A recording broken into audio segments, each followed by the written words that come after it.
ధన్యవాదాలు. My dear masters, my dear friends and my dear God's,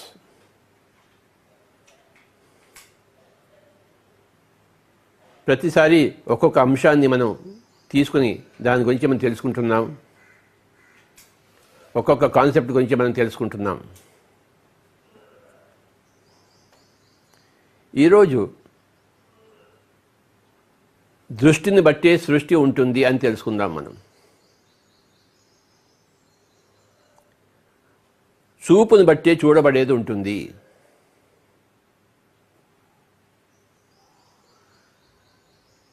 ప్రపంచంలో చూడబడేవి అనంతంగా ఉన్నాయి.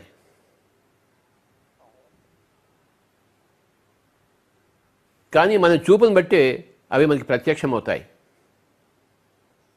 లేకపోతే అవి కనుమరుగవుతాయి. మనకు కనపడవు, అవి ఉన్నా కానీ మనకు కనపడవు. చూపుని బట్టి చూడబడేది ఉంటుంది, గుర్తుంచుకుందాము. ఇది గొప్ప సూత్రము, ఆధ్యాత్మిక సూత్రము.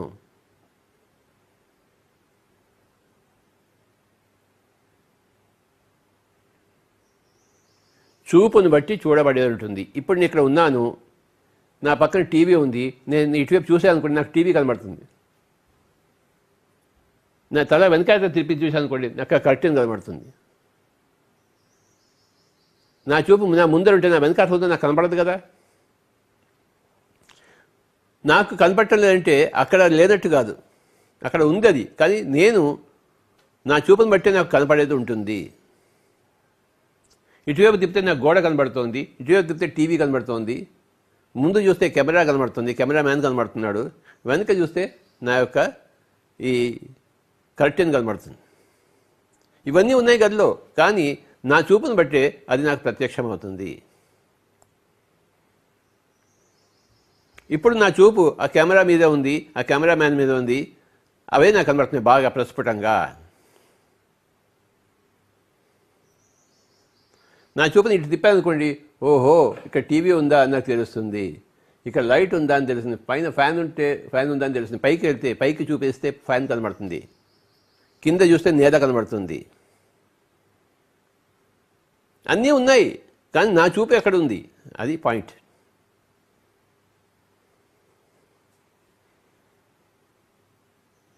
మీ చూపు ఎక్కడుందో మీకు అదే కనబడుతుంది, ప్రత్యక్షమవుతుంది. దాంతోనే మీరు సంసారం చేస్తారు. మీకు కనపడిన దాంతో మీరు సంసారం ఎలా చేస్తారు? ఏది కనబడితే దాంతోనే సంసారం చేస్తారు. ఏది కనబడుతుంది?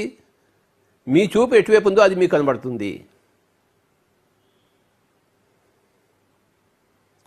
దుర్యోధనుడు, అర్జునుడు ఇద్దరు కృష్ణుడి దగ్గరికి వెళ్ళారు సహాయం కోసం.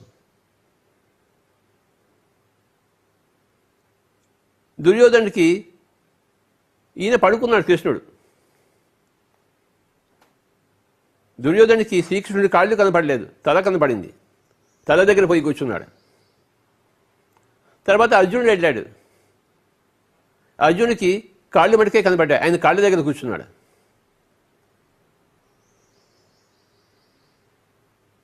శ్రీకృష్ణుడు పడుకుని ఉన్నాడు, ఆయన కళ్ళు తెరిచాడు. ముందు చూపు ఆయనకి అర్జునుడి మీద పడింది.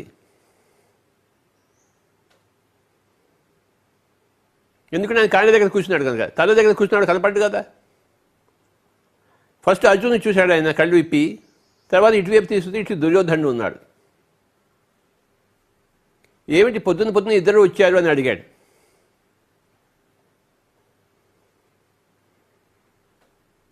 దుర్యోధనుడు అడిగాడు, మీ సహాయం కోసం వచ్చాం స్వామీజీ, మీరు మాకు సహాయం చేయాలి. అవునా? అర్జునుడు అడిగాడు, ఎందుకు వచ్చావు నాయన అంటే, సహాయం కావాలి స్వామీజీ అని చెప్పేసి. యుద్ధం జరగబోతోంది కదా, సహాయం కావాలి. సహాయం కావాలా? ఓకే, నేను సహాయం చేస్తాను. నేను ఒక పక్కన ఉంటాను, నా సైన్యం అంతా ఒక పక్కన ఉంటుంది. రెండింటిలో ఏది కావాలో ఒకటే కోరుకోండి, మీరు రెండూ లభించవు. అని అనుకుంటుండగా దుర్యోధనుడు నాకు ఫస్ట్ ఛాన్స్ రావాలని ఉబలాట పడుతున్నాడు. ఎందుకంటే ఆయనకి సైన్యం కావాలి. ఎక్కడ అర్జునుడు సైన్యం అడుగుతాడేమో అని చెప్పేసి ఆయన లోపల గోలపడుతున్నాడు. ఆయన ఆరాటం చూశాడు. స్వామీజీ నన్ను ఫస్ట్ అడగనిండి అన్నాడు దుర్యోధనుడు. కాదు కాదు, నిన్ను నేను ఫస్ట్ చూడలేదు, అర్జునుడిని ఫస్ట్ చూశాను అన్నాడు. కానీ నేను ఫస్ట్ వచ్చాను అన్నాడు దుర్యోధనుడు. ఈ గదిలోకి నేను ఫస్ట్ వచ్చాను, మీరు అది గమనించటం లేదన్నాడు.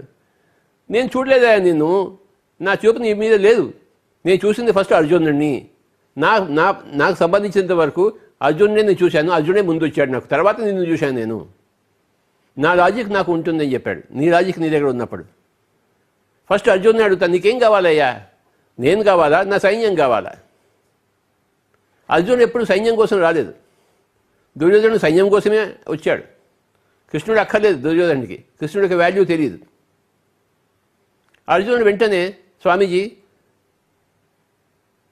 థ్యాంక్ యూ వెరీ మచ్, నన్ను ఫస్ట్ అడిగించినందుకు, నాకు మీరే కావాలి, మీ సైన్యం అనవసరం, నాకు మీరు నా దగ్గర ఉంటే చాలు అన్నాడు. వెంటనే దుర్యోధనుడికి ఎగిరి గంతేసినట్టు పడేసింది. అంతకి వెతకబోయిన తీగ కాలికి చుట్టుకున్నట్టు అనిపించింది. తాను కోరుకున్నదే తనకు జరుగుతోంది. అర్జునుడు పనికిరాని కృష్ణుని అడిగాడు, నాకు మిగతా అంతా నాదే, ఆ సైన్యం అంతా నాదే అని సంబరపడ్డాడు. తర్వాత దుర్యోధనుడు అడిగాడు, స్వామీజీ ఇంకేముంది, నువ్వు అటువైపు వెళ్ళు, నీ సైన్యం నాకే ఇచ్చేసే అన్నాడు. తథాస్తు అన్నాడు కృష్ణుడు.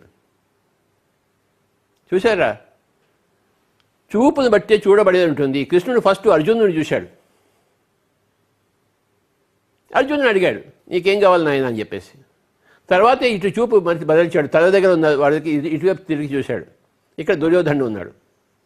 కళ్ళు తెరవంగానే కాళ్ళ దగ్గర ఉందనే కనబడుతుంది కదా మనకి. ఇది గొప్ప సన్నివేశం మహాభారత యుద్ధంలో. చూపును బట్టి చూడబడేది ఉంటుంది. ఇంకో సన్నివేశం తెలుసుకుందాం. అటువైపు భీష్ముడు ఉన్నాడు సేనానాయకుడుగా కౌరవులకి, ఇటువేమో అర్జునుడు యుద్ధం చేస్తున్నాడు మిగతా వాళ్ళు. 10 రోజులు అయిపోయింది. భీష్ముడు అంతా సర్వనాశనం చేస్తున్నాడు పాండవుల సైన్యాన్ని. పాండవులేమో ముందుకు వెళ్ళలేకపోతున్నాయి, ఎందుకంటే భీష్ముడు అడ్డంగా ఉన్నాడు అక్కడ.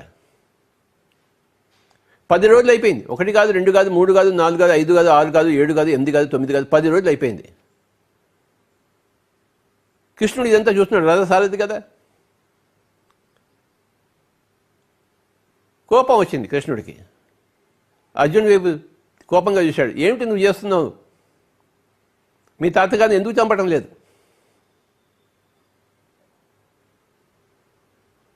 నేనే చంపేస్తా అని పోయి చక్రం పట్టుకుని వెళ్ళాడు, ముందుకు దూకాడు.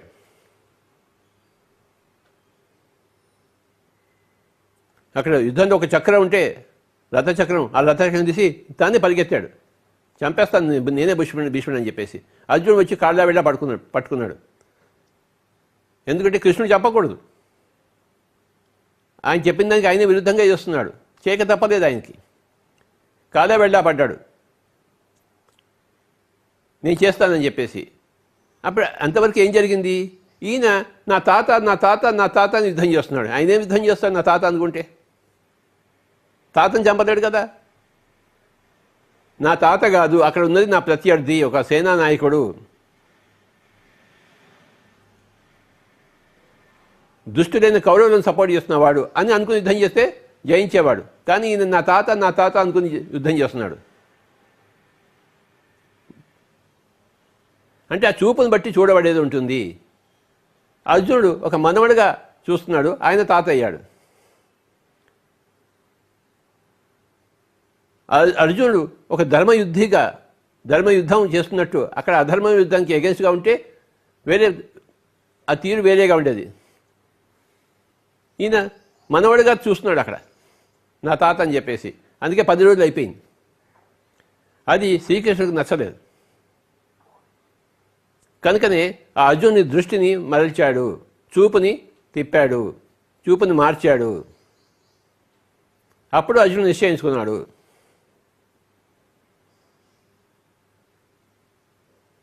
My dear friends. అప్పుడు అర్జునుడు వేయడం మొదలుపెట్టాడు గట్టిగా, ఆయనకు తూటు పడ్డాయి. అప్పుడు అర్జునుడి బాణాలు ఆయన శరీరానికి చేరాయి. ఆ దృష్టి మార్చి ఆయన బాణాలు వేయడం మొదలుపెట్టాడు. దాంతో ఆయన కింద పడిపోయాడు ఆ తూట్లతోని. చూపును బట్టి చూడబడేది ఉంటుంది, ఇది గొప్ప సత్యము.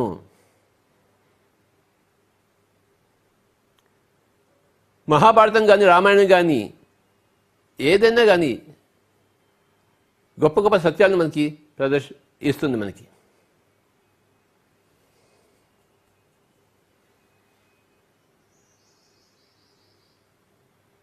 తండ్రి అరణ్యానికి వెళ్ళమని చెప్పాడు.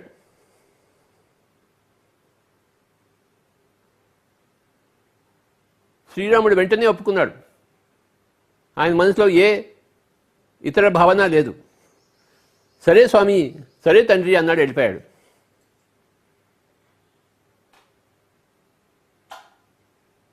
ఎదురు తిరిగి ఉండవచ్చు, నేనే కదా పెద్దవాడిని, నా రాజ్యాన్ని నాకు కావాలని చెప్పేసి. ఎవరా కైక అని దాన్ని తుంపేసి ఉండవచ్చు రాముడు. తను రాజ్యం చేయొచ్చు, కానీ ఆయన చూపు రాజ్యం మీద లేదు, వర్తమానం మీద లేదు, భవిష్యత్తు మీద ఉంది.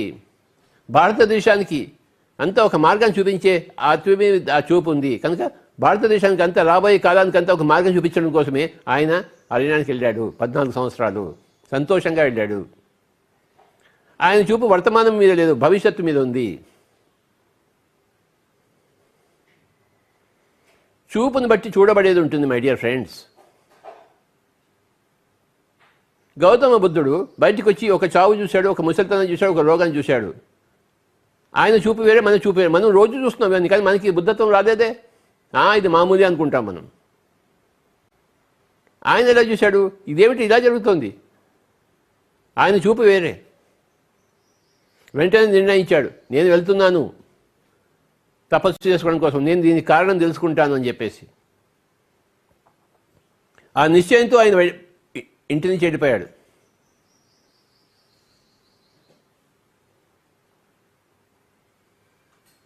ఆయన చేసిన సన్యాసాన్ని ఏమంటారు? వివిధిష సన్యాసం అంటారు. 4 రకాల సన్యాసాలు ఉన్నాయి. మర్కట సన్యాసము, ఆపత్ సన్యాసము, వివిధిష సన్యాసము, విద్వత్ సన్యాసం. 4 రకాల సన్యాసం ఉన్నాయి. ఆయన చేసింది వివిధిష సన్యాసం. ఈ 4 గురించి చెప్తాను. ఒకటేమో మర్కట సన్యాసం, రెండవదేమో ఆపత్ సన్యాసము, మూడవదేమో వివిధిష సన్యాసము, నాలుగవదేమో విద్వత్ సన్యాసము. నువ్వు ఏ విధంగా సన్యాసం తీసుకుంటున్నావో దాన్ని బట్టి నీ సన్యాసం ఉంటుంది. సన్యాసం అంటే వదిలిపెట్టేసడము. ఏం వదిలిపెడుతున్నావు నువ్వు?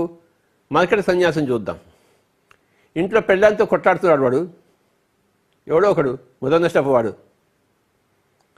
వాడికి సంసారం మీద విరక్తి పట్టింది, ఆ పెళ్ళ మీద ఆ పిల్లల మీద విరక్తి పట్టింది. ఊరు వదిలి వెళ్ళిపోయాడు. హిమాలయాలకు వెళ్ళాడు. అక్కడ ఇంకో ఊరు వచ్చింది, అక్కడ ఇంకో అమ్మాయి దొరికింది. వెంటనే పెళ్లి చేసుకున్నాడు. అక్కడ ఇంకో సంసారం పెట్టాడు. అంటే వీడు ఏం వదిలిపెట్టేసినట్టు వీడు లెక్క. ఒక సంసారం మీద విరక్తి పట్టి ఇంకో సంసారం వెతుకున్నాడు వాడు, అంతే. ఇక్కడ ఊర్లో ఏమో వీడు సన్యాసించాడు అని ఉంటుంది, కానీ అక్కడ పోయి వాడు వేరే సన్యాసం పెట్టుకున్నాడు, వాడు వేరే సంసారం పెట్టుకున్నాడు. ఈ రకమైన సన్యాసాన్ని ఏమంటారు తెలుసా? మర్కట సన్యాసం, కోతి సన్యాసం అంటారు. ఇకపోతే రెండవ సన్యాసము ఆపత్ సన్యాసం. ఒకడు ఉంటాడు బాగా ధనికుడు, వాడు చచ్చిపోయే ముందు ఇంకో 2 నిమిషాలు చచ్చిపోతానంటే నేను సన్యాసిస్తున్నాను, నాకు ఇప్పుడు ఏం అక్కర్లేదు అంటాడు. వాడు ఎలా అనిపోతున్నాడు. వాడు ఏమనుకుంటాడు, ఇప్పుడు నేను సన్యాసిస్తే నాకు 5 లోకాల్లో అంత ఇన్సూరెన్స్ ఉంటుంది కదా అని చెప్పేసి పాలసీ. అదే ముందరే వాడు సన్యాసించాడు, ఎందుకంటే ఇంకా చావు రాలేదు. వాడు చావు దగ్గరకు వచ్చినాడు, ఆపద వచ్చినప్పుడు వాడు సన్యాసిస్తాడు.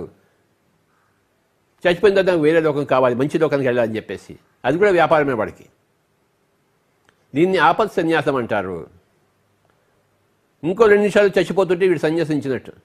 నాకు ఇప్పుడు నా పెళ్ళాం కాదు, నా మొగుడు కాదు, నా ఇల్లు కాదు, నా పిల్లలు కాదు, నా ఆస్తి కాదు, నేను సన్యాసిస్తున్నాను అంటాడు. అప్పుడే పడుకున్నాడు వాడు, మంచం మీద పడుకున్నాడు. 2 నిమిషాలు చచ్చిపోతాడు వాడు, నేను సన్యాసిస్తున్నాను అంటాడు.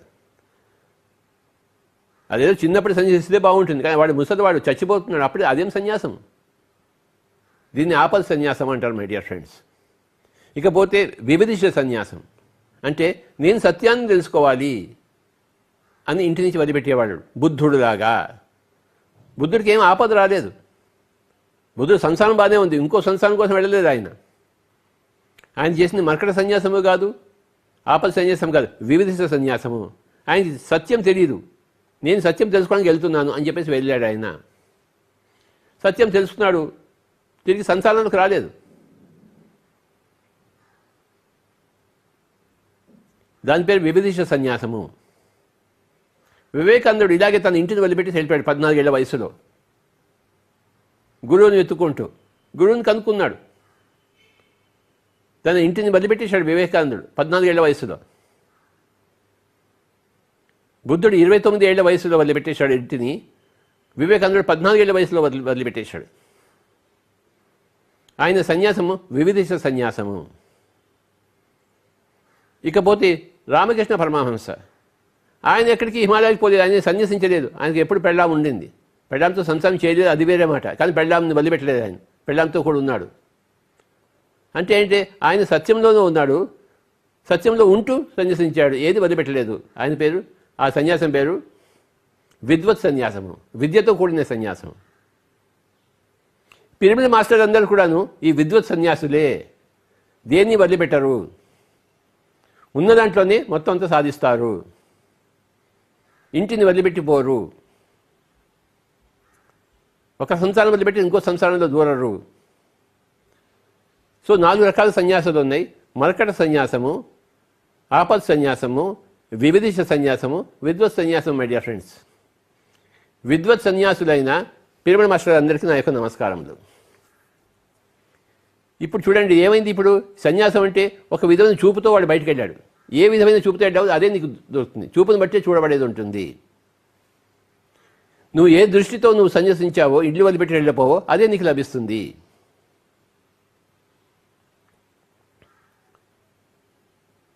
ఆపద సన్యాసి ఇల్లు వదిలిపెట్టిపోలేదు, చచ్చేటి సమయంలో ఇన్సూరెన్స్ పాలసీ తీసుకున్నాడు. వివిధ సన్యాసి ఇల్లు వదిలిపెట్టిపోయాడు, ఉన్నది వదిలిపెట్టేశాడు, ఒక భవిష్యత్తు మీద కోరికతో వెళ్ళాడు, వర్తమానాన్ని వదిలిపెట్టేశాడు. పొందాడు ఆయన, బుద్ధుడు పొందాడు, వివేకానందుడు పొందాడు. విద్వత్ సన్యాసులు ఈ వర్తమానాన్ని వదిలిపెట్టలేదు, వదిలిపెట్టకుండా భవిష్యత్తును పట్టుకున్నారు. ఎంత గొప్ప విషయం. వర్తమానాన్ని వదిలిపెట్టకుండా, సన్యసించకుండా భవిష్యత్తును పట్టుకోవడమే నిజమైన సన్యాసము, విద్వత్ సన్యాసము, పరిపూర్ణమైన సన్యాసము, పర్ఫెక్ట్ సన్యాసము. సన్యాసం అనే వర్డ్లో 2 ఉన్నాయి, సమ్యక్ ప్లస్ న్యాసము.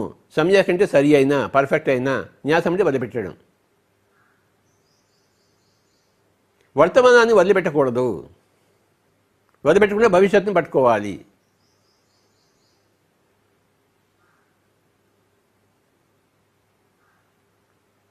నేలను వదిలిపెట్టేసి నింగిలో సాము కాదు, నేల మీద కాళ్ళు ఉంటూ నింగిలో సాము చేయాలి మనం.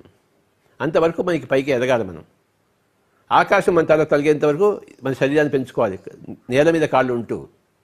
వర్తమానాన్ని వదిలిపెట్టేసి నింగిలో సాము కాదు. మన చూపు ఎలా ఉంది, మనకు వర్తమానం కావాలి, భవిష్యత్తు కావాలి, అది మన చూపు. పిరమిడ్ మాస్టర్ల చూపు వర్తమానం ఉంటుంది, భవిష్యత్తు లభిస్తుంది. వర్తమానాన్ని వదిలిపెట్టేస్తే భవిష్యత్తు అనుకుంటే అదానే ఉంటుంది. అది నువ్వు ఏదనుకుంటే అది అవుతుంది. నీ ఆత్మ చూపు ఎలా ఉందో నీ యొక్క జీవితం సార్థకం అలా అవుతుంది. ఆత్మ ఏ విధంగా చూస్తోంది అదే లభ్యం అవుతుంది. చూపును బట్టే చూడబడేది ఉంటుంది, కోరికను బట్టే పొందబడేది ఉంటుంది.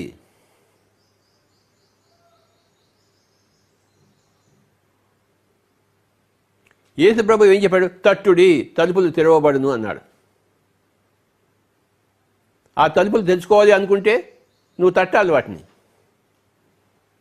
అసలు అవి తెరుచుకునే ఉన్నాయి, అవి మూసుకుని ఉన్నాయని నువ్వు అనుకున్నావు. నువ్వు అలా అనుకున్నావు కనుక అవి మూసుకున్నట్టు నీకు కనపడ్డాయి.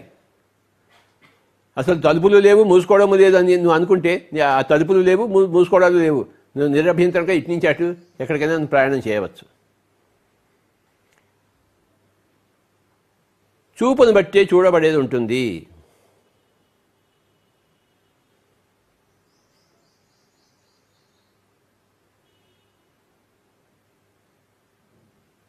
చూపు అంటే దృష్టి. ఎవడు చూస్తున్నాడు? నువ్వు చూస్తున్నావు, ద్రష్ట. నువ్వు ద్రష్టవి, నీకు దృష్టి ఉంది. నీ దృష్టి ఎటువైపు అంటే అటువైపు సృష్టి జరుగుతుంది. అంటే కొత్తగా అక్కడ రాదు, అక్కడ ఉన్నదే నీకు కనబడుతుంది. దృష్టిని బట్టే సృష్టి, చూపును బట్టే చూడబడేది.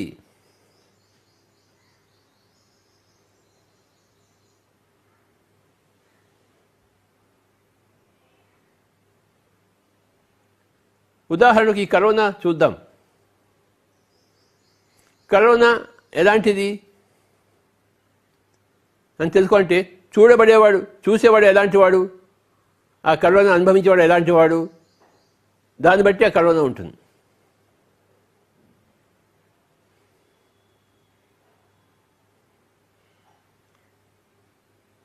ఈ కరోనా అనేది ఎలా ఉంటుందంటే అది నీ బట్టి ఉంటుంది.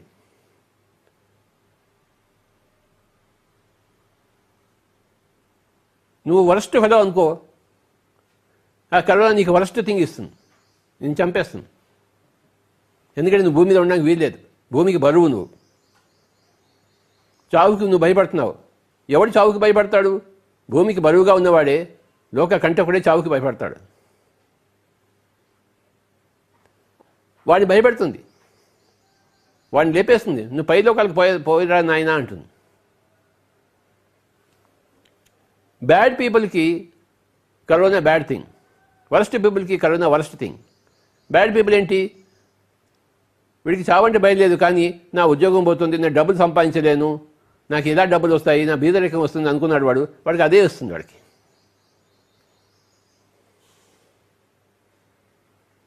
మంచి గుడ్ పీపుల్కి కరోనా గుడ్. ఓహో, నాకు ఇన్ని రోజులకి నాకు సమయం దొరికిందే, నేను కాస్త విశ్రాంతిగా నా కుటుంబ సభ్యులతో ఉంటాను, ఇన్ని రోజులు లేను, డబ్బులు పోతే పోయినాయి, ఇంకో మళ్ళీ సంపాదించుకోవచ్చు, ఇప్పుడు నేను కుటుంబంతో హాయిగా ఉంటాను కదా అని వాడు గుడ్ ఫెలో. కరోనా వాడికి గుడ్గానే ఉంటుంది. వాడికి ఇక బెస్ట్ ఫెలో పిరమిడ్ మాస్టర్స్. ఓహో, నేను ఇంకా బోల్డ్ పుస్తకాలు చదువుకోవచ్చు, భగవద్గీత చదువుకోవచ్చు, ఉపనిషత్తు చదువుకోవచ్చు, ఇంకా ధ్యాన సాధన చేయొచ్చు ఇంట్లో కూర్చుని అని అనుకుంటాడు. కనుక వాడికి ఆ కరోనా బెస్ట్గా ఉంటుంది. అంటే వీడి చూపును బట్టే ఆ కరోనా అలా ఉంది. అది వరస్ట్గా ఉందా, బ్యాడ్గా ఉందా, నెగిటివ్గా ఉందా, పాజిటివ్గా ఉందా, గుడ్గా ఉందా, బెస్ట్గా ఉందా, ఎవరికి? ఎవరెవరి చూపును బట్టి ఆ కరోనా అలా కరుణిస్తుంది, లేకపోతే శపిస్తుంది. నువ్వు శాపానికి అర్హుడైతే నీకు శపిస్తుంది, నువ్వు వరానికి అర్హుడైతే నీకు వరాలు ఇస్తుంది. నీ బట్టి అది ఉంటుంది. Corona is worst thing for worst people, bad thing for bad people, good thing for good people and best thing for best people. ఇప్పుడు కరోనా ఏమిటి? వరస్ట్ అయిందా, బ్యాడ్ అయిందా, గుడ్ అయిందా, బెస్ట్ అయిందా? అది స్వతహాగా ఏమీ కాదు. నువ్వు దాన్ని ఎలా తీసుకుంటావో అది అలా నీకు అయింది. చూపును బట్టే చూడబడేది అయింది. My dear friends,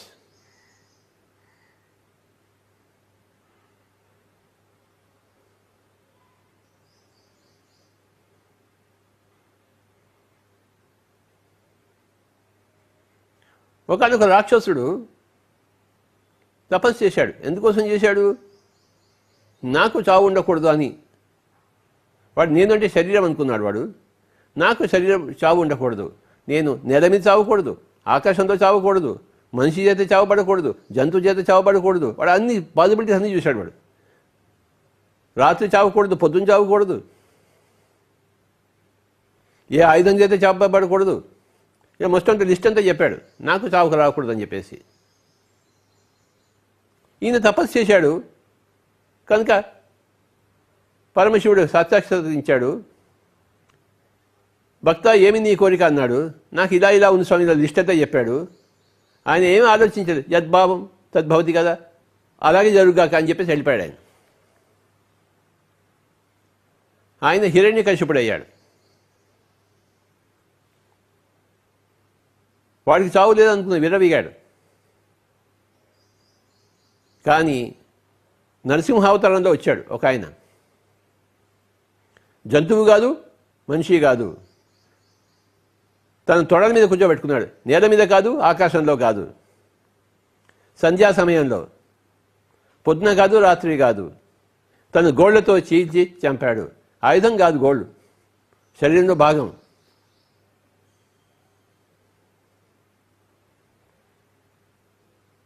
A ప్రాబ్లంకైనా solution ఉంటుంది. నేను చావను అనుకున్నాడు వాడు చచ్చిపోయాడు. వాడు నేను శరీరం అనుకుంటున్న వాళ్ళందరూ చచ్చిపోవాల్సిందే. ఎన్ని తపస్సులు చేసినా, ఎన్ని గొంతమ్మ కోరికలు కోరినా, ఎన్ని వరాలు పొందినా నువ్వు చావవలసిందే.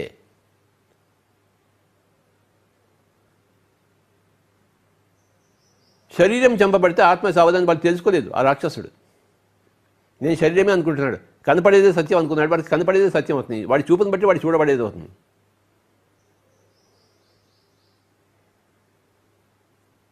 నాస్తికులకు పైదొకలు కనపడవు. ఎందుకంటే వాడి చూపు అటువైపు లేదు. నా పైన ఫ్యాన్ ఉంది, నేను కళ్ళు విప్పి పైకి చూస్తే కదా నాకు ఫ్యాన్ కనపడేది. నా కళ్ళు చూపు ఇటువైపు ఉంది, ఫ్యాన్ కనపడలేదు. ఫ్యాన్ లేదయ్యా అంటే ప్రకృతి పక్కన నవ్వుతుంది. ఫ్యాన్ ఉంది కానీ నువ్వు దాన్ని చూడటం లేదు, అంతే అన్నాడు. ఒక ఊర్లో ఏమైందంటే ఒక కొడుకు ఒక తల్లిని పోగొట్టుకున్నాడు. తల్లిని పోగొట్టుకుని ఆ కూడలిలో ఏడుస్తున్నాడు వాడు. ఒక యోగి అటు నుంచి వెళ్ళాడు. ఎందుకయ్యా ఏడుస్తున్నావు అన్నాడు. నా తల్లి చచ్చిపోయింది స్వామీజీ అన్నాడు ఏడుస్తూ.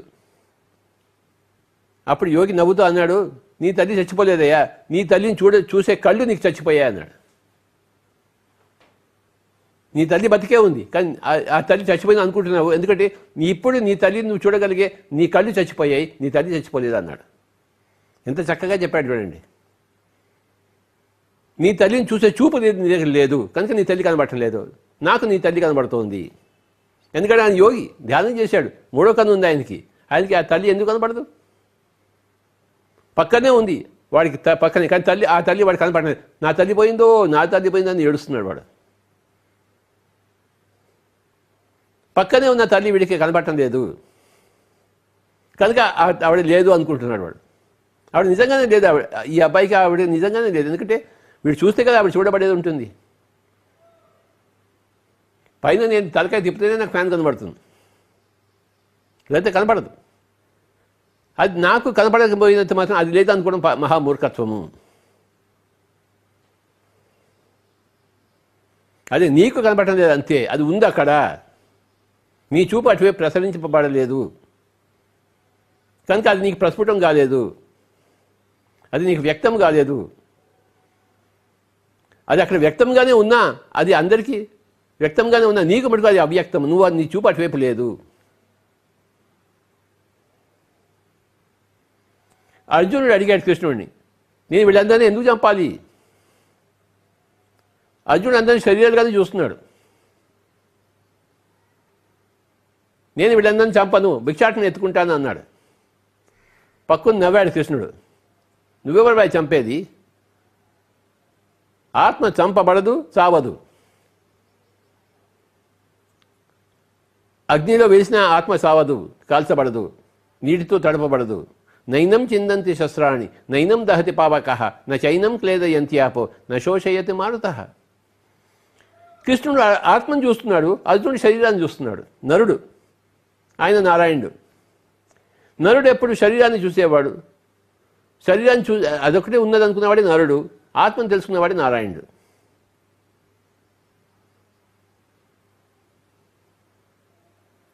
అర్జునుడు కేవలం శరీరాన్ని చూడగలిగే వాడు, ఆత్మను చూడగలిగేవాడు కృష్ణుడు. వీళ్ళిద్దరికి సంభాషణ.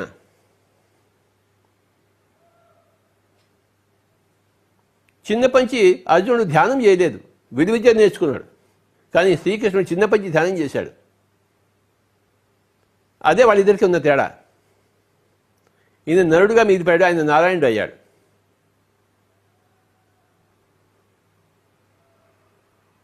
అర్జునుడి చూపంతా శరీరం మీదే, నేను వాడిని చంపాను అని చెప్పేసి.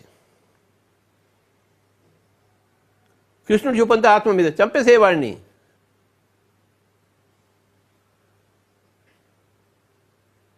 హతోవా ప్రాప్తసి స్వర్గం జిత్వా వా భోక్ష్యసే మహీం. నువ్వు వాడిని చంపావనుకో, ఆ యుద్ధం నువ్వు చచ్చావనుకో, నువ్వు స్వర్గానికి వెళ్తావు. నువ్వు వాడిని చెప్తే వాడు స్వర్గానికి వెళ్తాడు.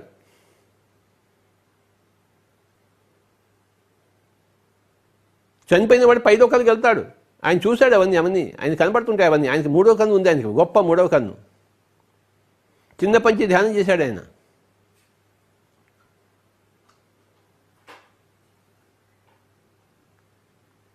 ధ్యానం చేసిన వాడికి చూపు ఒక విధంగా ఉంటుంది, ధ్యానం చేయని వాడి చూపు వేరే విధంగా ఉంటుంది. యుద్ధ విద్య నేర్చుకున్న వాడి చూపు ఒక విధంగా ఉంటుంది, యుద్ధ విద్య నేర్చుకుని వాడి ఒక చూపు వేరేగా ఉంటుంది. వాడు పడిపోతాడు, వాడు యుద్ధానికి రాడు. వాడు యుద్ధాన్ని నేర్చుకున్నవాడు నేను యుద్ధం చేస్తాను అని యుద్ధానికి వస్తాడు వాడు.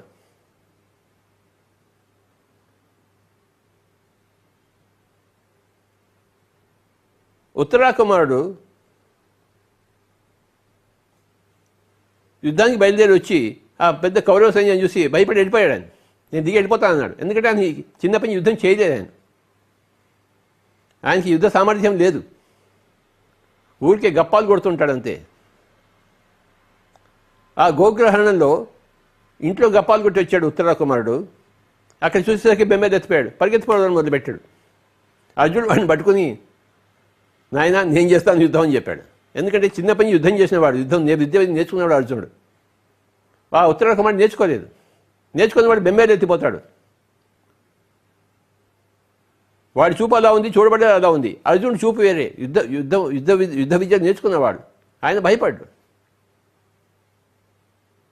యుద్ధ విద్య నేర్చుకుని వాడు భయపడతాడు, నేర్చుకున్నవాడు భయపడ్డు. చూపును బట్టి చూడబడేది ఉంటుంది. ఉత్తరాకుమారుడి చూపు వేరే, అర్జునుడి చూపు వేరే, బృహన్నడి చూపు వేరే. పిరమిడ్ మాస్టర్స్ అంతా కరోనా ఎలా చూస్తారు? ఎంత బాగుందో నాకు. ముఖ్యంగా నా సంగతి తీసుకోండి మీరు.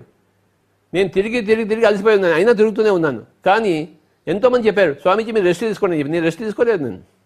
నాకు ఆ చూపే లేదు, నేను పని చేయాలి. కానీ ఈ కరోనా వచ్చి నన్ను ఇంట్లో కూర్చోబెట్టింది. 4 రోజుల నుంచి నేను హాయిగా కూర్చున్నాను. ఆ కరోనా రాకపోతే నేను ఇలా ఇంట్లో కూర్చునేవాడినా కాదు కదా.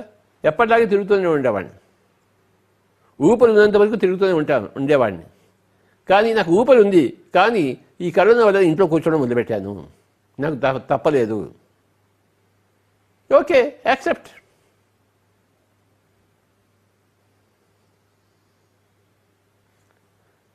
Accept, admire and allow.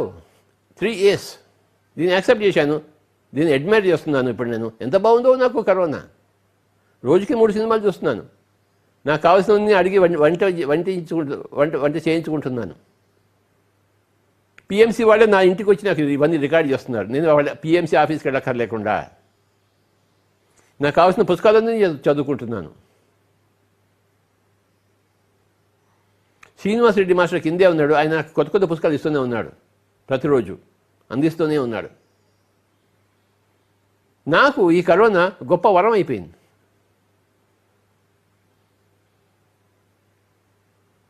ఒక 1,00,000 మంది చనిపోయారు అన్ని దేశాలు కలిపి.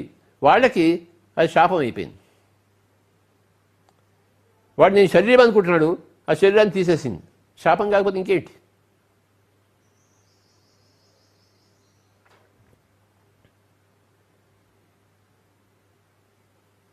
ఎవరికి ఏది ఇవ్వాలో అది వాడికి అది ఇస్తుంది కరోనా. నేను శరీరమే మాత్రమే అనుకున్నవాడు, మాంసం తినేవాడు, ఇతర జంతువులను చంపేవాడు, జంతువులను నాశనం చేసి తాను పొట్ట గడుపుకునేవాడు. ఆ చైనాలో ఏ జంతువు కదా కనపడిన వాళ్ళు ఇలా పట్టుకుని ఇలా తినేస్తారు అంతే. రాగా నోట వేసుకుంటారు అంతే. ఆ ఎలకని, ఆ తేలుని, ఆ జెర్రిని, ఆ వానపాముని. అంటే అవన్నీ చచ్చిపోవాలి, వీడొక్కడే బతికి ఉండాలి. రాక్షసత్వం కాకపోతే ఇంకేమిటి?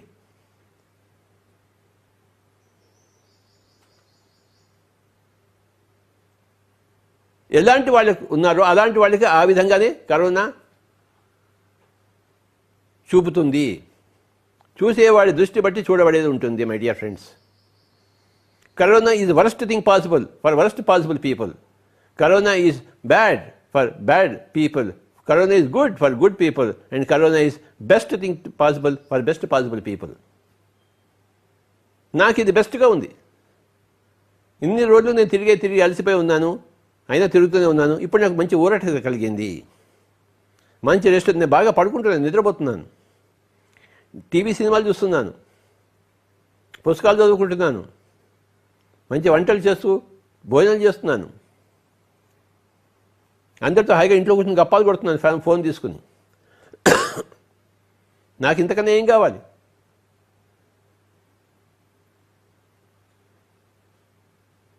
యదా యదా హి ధర్మస్య గ్లానిర్భవతి తదాత్మానం సృజామ్యహం. ఎప్పుడెప్పుడైతే ధర్మం క్షీణిస్తుందో నన్ను సృష్టించుకుంటున్నాను. దుష్ట సంహారం కోసము, శిష్ట రక్షణ కోసము. పరిత్రాణాయ సాధూనాం వినాశాయ చ దుష్కృతం. అంటే రెండు విధాలు చెప్తున్నాయి. సాధువులను రక్షించడం కోసము, దుష్కృతాలు చేసేవాడిని శిక్షించడం కోసము. ఇప్పుడు కరోనా అదే జరుగుతోంది. ఏం చేస్తోంది? మాంసం తినేవాడిని చంపేస్తుంది, ధ్యానం చేసేవాడిని రక్షిస్తుంది. పరిత్రాణాయ సాధూనాం, సాధువులను రక్షించడం. త్రాణం అంటే రక్షించడం, పరిత్రాణం ఇంకా ఎక్కువ విశేషంగా రక్షించడం కోసం. పరిత్రాణాయ సాధూనాం వినాశాయ చ దుష్కృతం. నాశాయ కాదు, వినాశాయ. త్రాణాయ సాధూనాం నాశాయ దుష్కృతం ధర్మ స్థాపనార్థాయ భవామి యుగే యుగే అనొచ్చు. కానీ ప్రతిదానికి ఒక ఉపసర్గం పెట్టేసి దాని నుంచి బలోపేతం చేశాడు. పరిత్రాణాయ సాధూనాం వినాశాయ చ దుష్కృతం ధర్మ సంస్థాపనార్థాయ సంభవామి యుగే యుగే అన్నాడు. పరిత్రాణాయ పరి, వినాశాయ వి, ధర్మ సంస్థాపన సంభవామి యుగే యుగే. త్రాణాయ సాధూనాం నాశాయ చ దుష్కృతం ధర్మ స్థాపనార్థాయ భవామి యుగే యుగే అనొచ్చు. అదే అర్థం వస్తుంది. కానీ విశేషంగా నొక్కి చెప్పాడు ఆ శ్లోకంలో. పరిత్రాణాయ సాధూనాం వినాశాయ చ దుష్కృతం ధర్మ సంస్థాపనార్థాయ సంభవామి యుగే యుగే. ఇప్పుడు కరుణా దేవత అదే చేస్తూ వస్తుంది. సాధువులందరినీ రక్షించడం కోసము, దుష్కృతాలు అంటే మాంసం తినేవాళ్ళని జంతు చంపడం కోసము, ధర్మ స్థాపన కోసము యుగే యుగే నేను వస్తూనే ఉంటానని ప్రకృతి మాత చెప్తుంది. ఊరికే కూర్చోదు ప్రకృతి మాత, ఎవరు ఊరికే కూర్చోరు. మనకి ఊరికే కూర్చున్నట్టు కనిపిస్తారు. ఒక సుప్రీంకోర్టులో ఒక కేసు ఉంది, లాయర్లు ఇద్దరు వాదిస్తున్నారు. మనం ఇంకా సుప్రీంకోర్టులో జడ్జిమెంట్ ఇంకా రాదేంటి అనుకుంటుంటాం. ఆ సుప్రీంకోర్టుకి తొందర ఏమీ లేదు, అన్ని వాదాలు వింటుంది, చివరిగా ఒక జడ్జిమెంట్ ఇస్తుంది. ఆ జడ్జిమెంట్కి 2 సంవత్సరాలు పట్టవచ్చు. ఆ సుప్రీంకోర్టుకి తొందర ఏమీ లేదు, కానీ జడ్జిమెంట్ ఇచ్చి తీరుతుంది వాదనలన్నీ విన్న తర్వాత. అలాగే ఆ సుప్రీంకోర్టు జడ్జిమెంట్ ఇచ్చినట్టే ప్రకృతి మనకు కూడా జడ్జిమెంట్ ఇస్తుంది. కానీ వాదనలన్నీ విన్న తర్వాత, అందరికీ అన్ని ఛాన్సులు ఇచ్చిన తర్వాత మీ వాదనలు మీరు వినిపించండి అని అందరికీ ఛాన్స్ ఇస్తుంది. చివరిలో తన జడ్జిమెంట్ తాను ఇస్తుంది. ఈ ప్రకృతి మాత యొక్క జడ్జిమెంటే కరోనా వైరస్, లేకపోతే ఒక సునామీ, ఒక భూకంపం, ఏదైనా కానివ్వండి. వాదనలన్నీ విన్న తర్వాత తీరిగ్గా తన జడ్జిమెంట్ ఇస్తుంది. సుప్రీంకోర్టు ఇచ్చినట్టు తొందరపడదు, దేనికి తొందర లేదు. ఆ సుప్రీంకోర్టు జడ్జికి తొందర లేదు. వినిపించు, నీ వాదన ఇంకెంత అంత వినిపించు, నీకు ఇంకా టైం ఇస్తాను, వాయిదా వేస్తాను, వాయిదా మీద వాయిదా. ఆ నేరస్తులు ఏమనుకుంటారు, నాకు టైం ఇంకా దొరికిందని సంబరపడుతుంటారు. మిగతా వాళ్ళు ఏమనుకుంటారు, వీడికి ఇంకా ఎందుకు శిక్ష పడలేదు, ఆ జడ్జిమెంట్ ఇంకా ఎందుకు ఇవ్వబడలేదు, ఆ జడ్జి ఇంకా సోమరిపోతుగా ఉన్నాడే, వీళ్ళ పక్షంగా ఉన్నాడేమో జడ్జి అని ఇలాంటి అపవాదాన్ని వేస్తుంటారు. కానీ జడ్జి కూల్గా ఉంటాడు, తన పని తాను చేస్తాడు. అలాగే ప్రకృతి మాత కూల్గా ఉండి తన పని తాను చేసుకుంటోంది. నీ చూపు ఎలా ఉందో నీకు ఇవ్వబడేది అలానే ఉంటుందని చెప్తాను.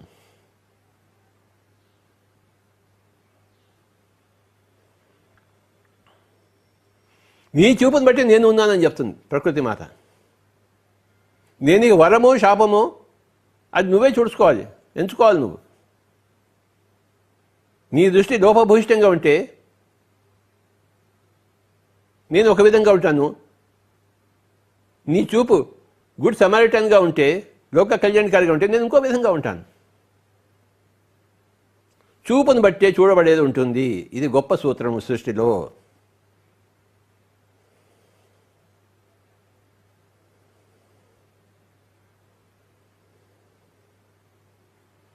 పిరమిడ్ మాస్టర్లు అందరూ రాత్రనక పగలనక ఎంత కష్టపడ్డారో నాకు తెలుసు, మీకు తెలుసు, అందరికీ తెలుసు. పిరమిడ్ మాస్టర్లు అందరికీ తెలుసు.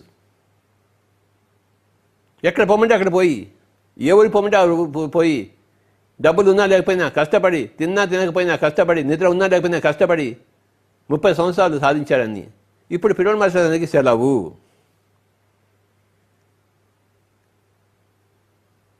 పృథ్వీమాత చెప్పింది, మీరందరూ ఇంకా రెస్ట్ తీసుకోండి, మీకు రెస్ట్ ఇది.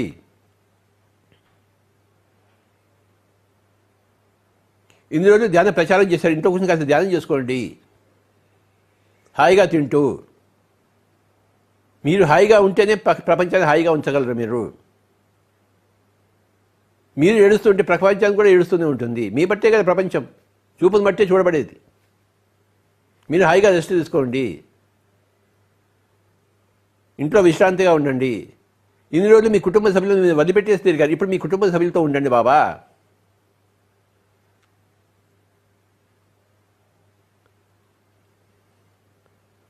So remember these 4 points. Karuna is the worst thing possible for worst possible people. Karuna is very bad for very bad people. Karuna is bad for bad people. Karuna is good for good people. Karuna is very good for very good people. Karuna is the best thing possible for best possible people. నువ్వు వర్స్టా, versa, బ్యాడా, గుడ్డా, బెటరా, బెస్టా నువ్వు చూసుకో. నువ్వు worst fellow అయితే corona కూడా నీకు worst థింగే ఇస్తుంది. నువ్వు వరస్ట్ ఫెలో అయితే కరోనా నీకు వరసగానే ఉంటుంది. నువ్వు బ్యాడ్ ఫెలో అయితే కరోనా నీకు బ్యాడ్ అవుతుంది. నువ్వు గుడ్ ఫెలో అయితే కరోనా నీకు గుడ్ అవుతుంది. నువ్వు బెటర్ ఫెలో అయితే కరోనా నీకు బెటర్ థింగ్స్ ఇస్తుంది. నువ్వు బెస్ట్ ఫెలో అయితే corona is the best thing for you. For me it is the best thing because I am one of the best people.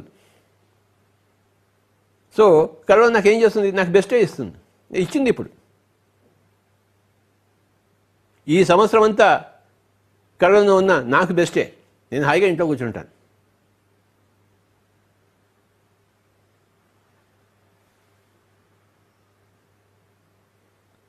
My dear friends,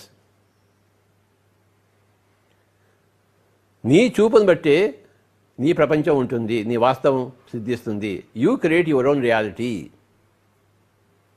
through your దృష్టి, through your చూపు.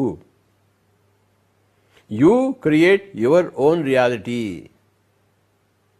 Corona నీకు రియాలిటీని ఇవ్వదు. నీ reality ఏదో అది నీకు ఇస్తుంది. నీ రియాలిటీ నువ్వే నిశ్చయించుకుంటావు, నేను నిశ్చయించను. అర్జునుడు కోరుకున్నదే అర్జునుడు పొందాడు, దుర్యోధనుడు కోరుకున్నదే దుర్యోధనుడు పొందాడు. దుర్యోధనుడు సైన్యాన్ని కోరుకున్నాడు, అర్జునుడు కృష్ణుడినే కోరుకున్నాడు. వాళ్ళు కోరుకున్నదే వారికి లభించింది. కృష్ణుడు ఏం పక్షపాతి కాడు.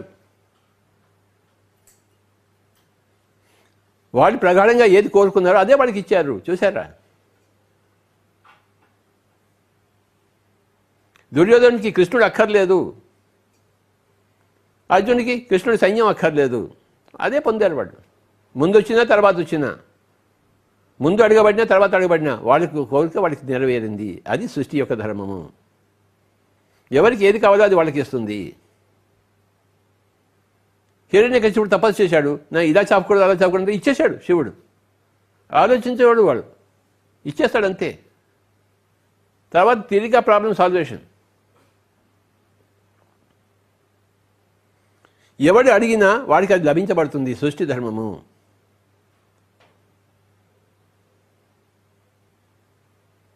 వాడు హిరణ్యకశిపుడా లేదా గౌతమ బుద్ధుడు చూసుకోదు. ఎవరికైనా ఎవడు ఏది కావాలంటే అది వాడికి అది ఇస్తుంది. తథాస్తు, అలానే జరుగుగాక. So be it. మనకేది కావాలో మనమే తెలుసుకోవాలి. మన చూపు ఎలాంటిదో మనమే తెలుసుకోవాలి బాబా. ఫ్యాన్ ఉందో లేదో తెలుసుకోవడానికి నేను కళ్ళు ఎత్తి చూడాలి. పరలోకాలు ఉన్నాయో తెలుసుకోవడానికి నేను ధ్యానం చేయాలి. ఇహలోకపు చూపుని కట్టేసేస్తే పరలోకపు చూపు వస్తుంది. నేను పైన ఉన్న ఫ్యాన్ చూడాలంటే నా ముందున్న కెమెరాని చూడడం మానేసి పై వైపు నా కళ్ళు తిప్పాలి. నా కళ్ళు ఉన్నాయి, కానీ నా కళ్ళని పై వైపు తిప్పితే ఓహో ఫ్యాన్ ఉందా, ఇందాక నుంచి నాకు తెలియదే. ఫ్యాన్ ఉన్నా నేను వాడుకోలేదే ఫ్యాన్ని అని తెలుస్తుంది. ఇప్పుడు ఫ్యాన్ తిప్పబోయా ఫ్యాను గాలి వస్తుంది అంటాను నేను. అది ఫ్యాన్ ఉన్నదే గాలి కోసం. పైలోకాలు ఉన్నవాళ్ళే నీకు సహాయం చేయడం కోసం, కానీ అవి ఉన్నాయనే నీకు తెలియదు. నువ్వు వాళ్ళు ఎలా సహాయం చేస్తారు? ఫ్యాన్ వేయవయ్యా, నవ్వు కానీ ఫ్యాన్ వేయి. కెమెరా ఫ్యాన్ చూపించమ్మా. ఇప్పుడు అందరికీ ఫ్యాన్ కనబడుతుంది. ఇక్కడ ఉంది ఫ్యాన్. ఫ్యాన్ తిప్పడం చూపించింది ఆయన. కనబడుతుందా ఫ్యాను? తిరుగుతుందా ఫ్యాను? తిరుగుతుందా? అంటే ఇప్పుడు నువ్వు కెమెరా తిప్పావు కనుక ఆ కెమెరా కనబడుతోంది. ఇంతకుముందు కెమెరా మరి నా వైపు చూపు. కెమెరా కనబడుతుందా ఇప్పుడు? లేదు, చూడటం లేదు.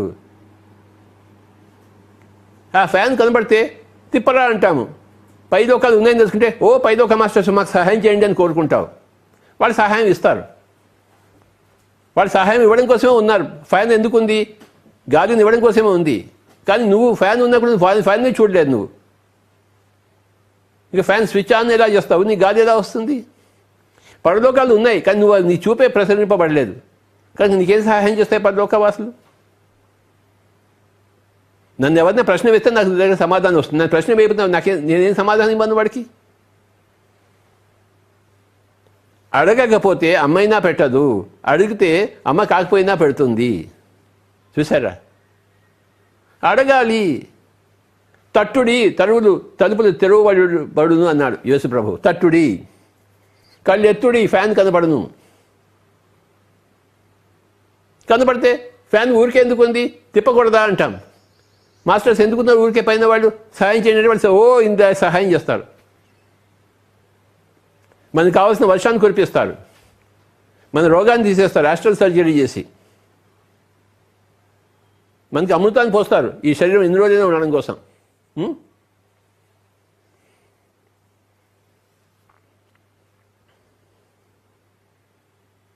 సీతాదేవి లంకలో 1 సంవత్సరం ఉంది. ఏమీ తినలేదు ఆవిడ, ఏమీ తాగలేదు, అయినా బతికుంది. ఎందుకని అమృతాన్ని పూశారు దేవతలు.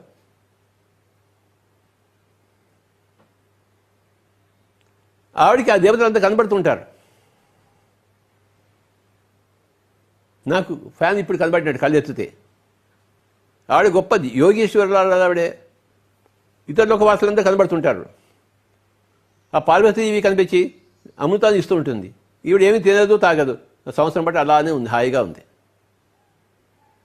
చూపును బట్టే చూడబడేది ఉంటుంది మై డియర్ ఫ్రెండ్స్.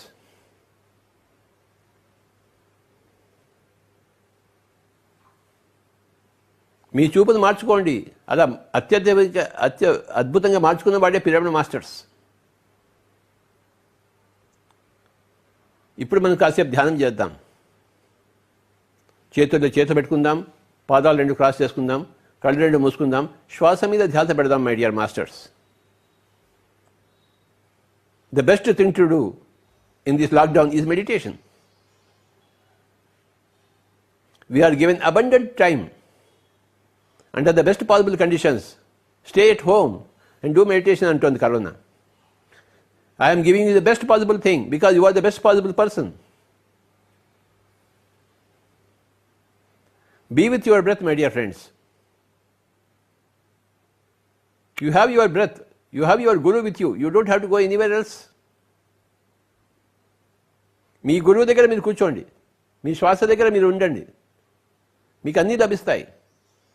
ఆ హిరణ్యకశ్యపుడికి లభించినప్పుడు మీకెందుకు లభించదు? ఆ బుద్ధుడికి లభించినప్పుడు మీకెందుకు లభించదు? ఆ పరమశివుడికే అన్నీ లభించినప్పుడు మీకెందుకు లభించదు? మీ చూపు మీ లోపలికి మరల్చండి.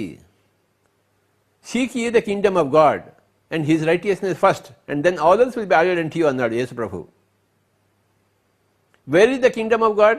మీ లోపలే ఉంది. మీ చూపు మీ లోపలికి ప్రసరించండి. మీ శ్వాసతో కూడుంటే లోపలికి ప్రసరింపబడుతుంది. శ్వాస మీద ధ్యాస మై డియర్ ఫ్రెండ్స్. బహిర్ప్రపంచం నుంచి మీ చూపును మరల్చి అంతర్ప్రపంచంలో ఉండండి. బహిర్ముఖులంతా అంతర్ముఖులు కండి. అంతర్యానములు చేద్దాము.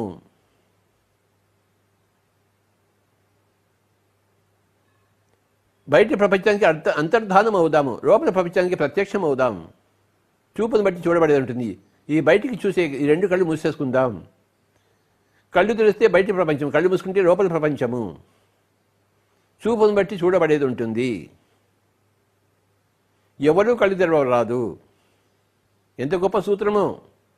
చూపును బట్టి చూడబడేది.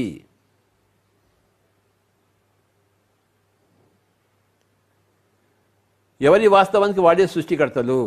You create your own reality. మీ రియాలిటీని మీరే సృష్టించుకోండి. సీత లంకలో ఉన్నప్పుడు సంవత్సరం అంతా ఏమీ తినలేదు, ఏమీ తాగలేదు, నీళ్లు కూడా ముట్టుకోలేదు. ఆ రాక్షసులు ఇచ్చిన నీటిని కొద్దిగా ఫస్ట్లో తాగింది, మాయా ప్రపంచంలో మునిగిపోయింది. తర్వాత పార్వతీదేవి చెప్పింది, నువ్వు ఆ నీళ్లు తాగకు, ఆ ఫుడ్ తినకు అని చెప్పేసి. ఆ రాక్షసులు తయారు చేసే నీళ్లు నీకు వద్దు. ఆ రాక్షసులు తయారు చేసిన ఫుడ్ నీకు, అది ఫుడ్ కాదు, అది పాయిజన్. అది అప్పంచి ఆవిడ ఉపవాసంలో ఉండేది, విశేషమైన ఉపవాసం, ఒక సంవత్సరపు ఉపవాసం. నీటి కూడా తాగలేదు, కానీ ఆవిడ హాయిగా బతికే ఉంది, అమృతంతో తాగి. ఆ దేవతలు వాళ్ళకి ఇచ్చారు, ఆవిడకి ఇచ్చారు. ఎవరూ కళ్ళు తెరవరాదు. శ్వాస మీద ధ్యాస మై డియర్ ఫ్రెండ్స్. శ్వాసానుసంధానం. ఉచ్ఛ్వాస నిశ్వాసాలతో కూడి ఉందాం. ఎంత గొప్పదో ఈ లోచూపు ధ్యానం. ధ్యానం అంటే లోచూపు, inner vision, inner existence, inner worlds becoming accessible. లోచూపు. విజన్ ఉంది మనకి, ఎంతసేపు అవుటర్ విజన్ ఉంది. అదే విజన్ మనం ఇన్వర్ట్ చేయాలి. ఇన్నర్ విజన్గా రూపొందిస్తే ఇన్నర్ వరల్డ్స్ అన్నీ ప్రస్ఫుటమవుతాయి. చూపును బట్టి చూడబడేది ఉంటుంది.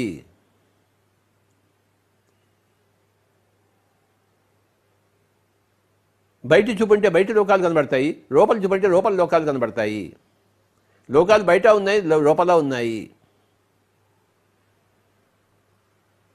ఈ బయట కన్నా లోపల ఇంకా అనేక విచిత్రమైన అద్భుతాలు, లోకాలు ఉన్నాయి. ఈ కళ్ళు మూసుకుని కూర్చున్న వాడంతా ఏం చేస్తున్నాడు స్వామి అని అడిగాడు అర్జునుడు కృష్ణుడిని. ఆశ్చర్యవత్ పశ్యతి. కళ్ళు రెండు మూసుకుని అనేక లోకాలు ఆశ్చర్యంగా చూస్తున్నారు నాయన అన్నాడు కృష్ణుడు. ఆశ్చర్యవత్ పశ్యతి. మళ్ళీ వాడు కళ్ళు తెరిచి ధ్యానం నుంచి బయటకు వచ్చిన తర్వాత ఆశ్చర్యవత్ వదతి. ఆశ్చర్యంగా చెప్తారు, నేను ఓహో ఈ లోకానికి వెళ్ళాను, ఆ లోకానికి వెళ్ళాను, అవి చూశాను, ఇది చూశాను అని చెప్పి, నా గత జన్మలు చూశాను, భవిష్యత్ జన్మలు చూశాను, అన్నీ చూశానని చెప్తే ఆశ్చర్యంగా చెప్తుంటాడు. వినేవాడు ఎలా వింటారు? ఆశ్చర్యవత్ శృణోతి, ఆశ్చర్యవత్ పశ్యతి, ఆశ్చర్యవత్ వదతి, ఆశ్చర్యవత్ శృణోతి అని చెప్పాడు శ్రీకృష్ణుడు భగవద్గీతలో. చూశారా? నువ్వు లోపల లోచూపు కలిగి ఉంటేనే కదా నీకు ఆశ్చర్యవత్ పశ్యతి, లోపల చూడగలవు ఆశ్చర్యంగా. నువ్వు కళ్ళు రెండు మూసుకోపోతే, ఎంతసేపు బహిర్ముఖంగా ఉంటే బహిర్లోకాలే కనబడతాయి, అశాశ్వత లోకాలు.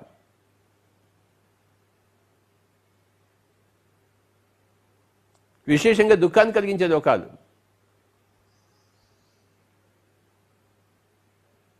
సృష్టి దుఃఖాలు కోరుకునేవాడికి దుఃఖాలు, సుఖాలు కోరుకునేవాడికి సుఖాలు, జ్ఞానాలు కోరుకునేవాడికి జ్ఞానాలు ప్రసాదిస్తుంటుంది. అది సృష్టి యొక్క ధర్మము. ఎవరికి ఏది కావాలో అది వాడికి ఇస్తుంది. నీకేం కావాలో ఏమొద్దో నువ్వే నిర్ణయించుకోవాలి. నీ చూపు ఎటువైపు ఉంటుందో అటువైపే విశ్వం సృష్టింపబడుతుంది. చూపుని బట్టి చూడబడేది ఉంటుంది మై డియర్ ఫ్రెండ్స్. హాయిగా కూర్చుందాము, శ్వాస మీద ధ్యాస పెడదాం.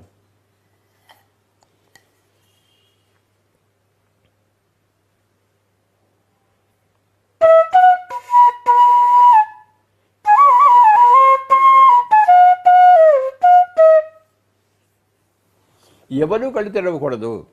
శ్వాస మీద ధ్యాస. Be with your breath. Normal, natural, easy, soft, simple, tender, peaceful, tranquil breath, my dear friends. Be with your breath.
ఆఖరి ఒక్క నిమిషం,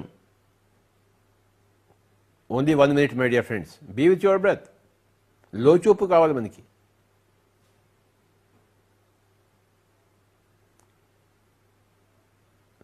లోకాలు మనం చూడగలగాలి, లో సత్యాలు తెలుసుకోవాలి మనం. దానికి లోచూపు అవసరం.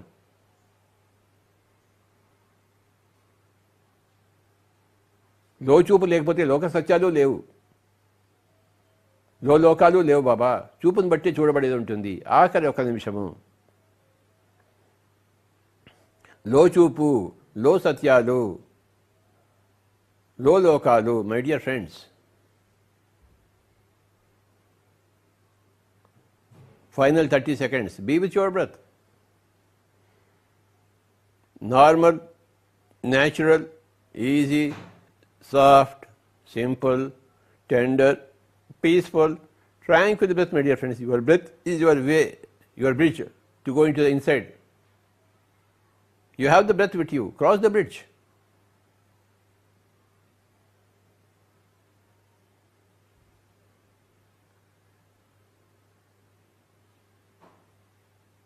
The breath is the bridge between outer worlds and inner worlds.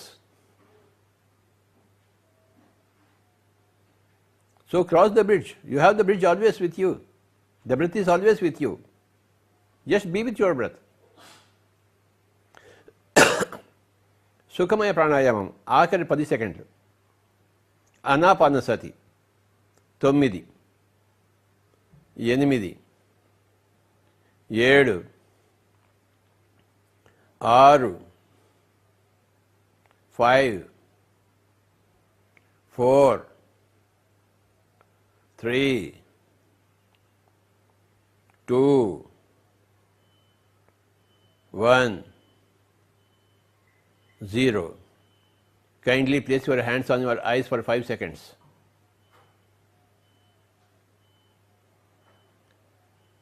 When you open your eyes, you will come back to the outer world. 5, 4, 3, 2, 1, 0. Slowly remove your hands and open your eyes. Thank you very much, my dear friends. చూపును బట్టి చూడబడేది ఉంటుంది. ఈ సూత్రము తెలుసుకుని మననం చేసుకుని, శ్రవణం విని మననం చేసుకుని అభ్యాసంలో పెట్టుకుంటే మనకి సాక్షాత్కారం అవుతుంది. అప్పుడు మన సాక్షాత్కారం అయిన తర్వాత మన లోక కళ్యాణం చేస్తాం మై డియర్ ఫ్రెండ్స్. చూపుని బట్టే చూడబడేది ఉంటుంది. ఇది గొప్ప సూత్రం, మహాసూత్రము, ఆధ్యాత్మిక సూత్రము.